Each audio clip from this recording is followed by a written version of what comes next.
At the interview bar with me, an expert in something too many of us have an infuriating familiarity with: parking tickets.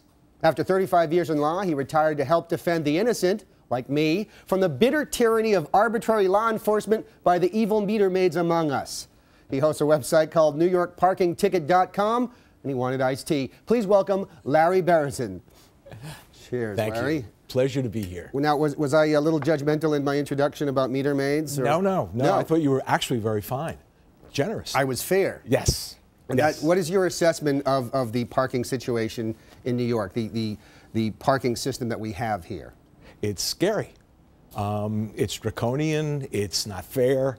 And if you're going to take parking tickets, which is a tremendous revenue generator, over $600 million a year. For New York City? For New York City, 5 barrels. And you put them under the Department of Finance. I call them the evil empire. Okay. Come on. You know, so you're going to get a ticket, then you're going to go to the Department of Finance, and then the judge is going to say, pay up.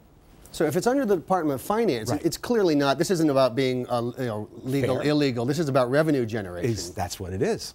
So it doesn't even pretend to be otherwise. It's like as if you were a criminal defendant and you walked into courtroom and it was a police officer on the bench. And they say, well, we're fair. Except that it's not the appearance of being fair. So let's say they are. I believe most of the judges want to do the right thing. Right. But then you get the rogue judges who know they're under pressure. They've got to review a lot of tickets. And if they don't find you guilty and get that money, they're not going to be invited back to be judges. It's an hourly position. What do you make of the people on the street, the people actually issuing the tickets? Are they doing a good job? Are they kind of part of a corrupt system? Are they in the middle? Whatever that may be. I give the people, I call them parking ticket warriors out of respect. Oh, really? Okay. Oh, Because I call them meter maids. I refuse to call them anything Or but brownies or whatever. Yeah, it just sounds but mean. They're doing a job that's horrible, a lot of pressure, and I think most of the warriors try to do the right thing. But then you have the rogue warriors, and they're just out there to nail you. So this thing you brought me, this little guide, it's called Got Tickets. It rips off the whole Got Milk campaign. Very, very ingenious. Well done. This is issued from the Department of Finance, Correct. as you said, and this is a guide to Parking tickets. Parking In other words, tickets. we have over 90, well, there's 99 violations. So you can commit 99 separate parking crimes. And this lays out every parking crime and the defense, how to beat it. And not only is it from the Department of Finance, but the judges put this out. But it says helping people pay the right amount on time. So it's not really, it doesn't seem like a guide to defense. So I have a bridge. Right. Right. So you know, It's more like on time, to pay on time. what are some egregious incidents that you, in your job as a parking ticket fighter person, what have you come across that's just ridiculous? You're a New Yorker. Where does a bus stop end? I do not know. Exactly, no one does. Right. And if you try to look it up, you wouldn't find it. But you're going to get a ticket if you park within that secret bus stop zone. Why won't they tell me? Because they're smarter than that. It's $115 every time you guess wrong. Now, I get calls and people say, oh man, I got a ticket. I parked in the bus stop zone and man, I was at least 25 feet away from the sign. Except the bus is 42 feet long. So what good is it being 25 feet away? Another person will go, there was yellow, the curb was painted yellow. I said, but it was 8 feet from the bus stop and it can't be the bus stop.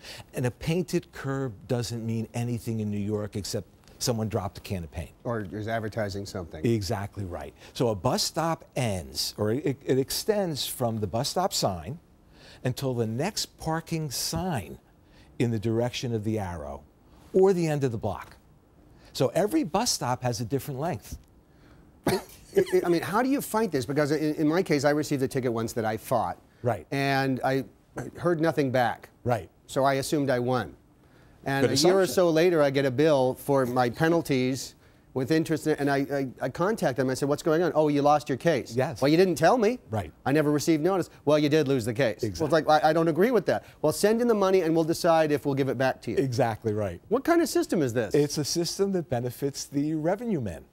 Is it the little guy who's getting shafted? Yes, the little guy, but then also the big guys. You know, I mean, we're there for people like you and me. In other words, unless I understand what the rules are, I can't obey them. That's what my dad always said. You know, you just broke a rule. said, well, what was the rule? He says, well, I just made up the rule. Right. You know, and it's the same thing. If you can't find out how long a bus stop zone is, how are you going to, you know, live up to the rule? Parking it. Exactly. Right. Right. Exactly. I mean, how do we fix this? Is there a quick fix to this? Is there some? No. No. The way to fix it first, move it off the Department of Finance. You can't have your judge's mission be to raise revenue. Right. And you're talking about justice. That's number one. Number two, you've got to make the rules clear.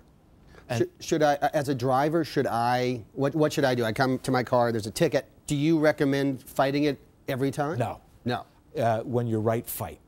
So first thing you want to do is you want to figure out whether you have a defense. For example, if you're in a no standing zone and you stop to drop your Antilles off, you can do that as long as you do it within 2 minutes. Okay. But then what I hear is, well, I watched Antilles, she's 98. I watched her cross the street. You can't do that. You got to skedaddle. Sorry, Antilles. Yeah, Antilles. You're halfway across. You'll make it. You're on your own, All right. Antilles. Good luck to you. I love you. I'll pick you up in a 2-minute window in about an hour. Exactly. All right. So you have to know the defenses. And the other thing, the most important thing is when you first get a ticket, after you rip it up or you stomp on it, if there's little bite-sized bits of information entered on the front. They're called required elements. If any of those 10 items are entered incorrectly, like your expiration date on your registration, the make of your car, the plate number, the model, the model type, the body type, the plate type, the place of occurrence, you win. Really? Okay. Yeah, even if you have a smoking gun and you kill the parking meter, you win. Yeah, well, that's a good, idea. Cool hand, Luke. All right, Larry, thank you very much. It's my pleasure. Appreciate it. My pleasure, Brian. All right, that's all the time we have for this week's episode of the BS of A. I'd like to thank my guest, Larry Berezin. And be sure to check it. Larry just took off from the bar. He didn't want to wait. He just dashed out. No, it's okay. You can hang out. You can chill in my bar. Make sure to check out Larry's website, NewYorkParkingTicket.com, and join us next week for a brand new episode. Until then, good night, America. We did it. We really did it. What did we do?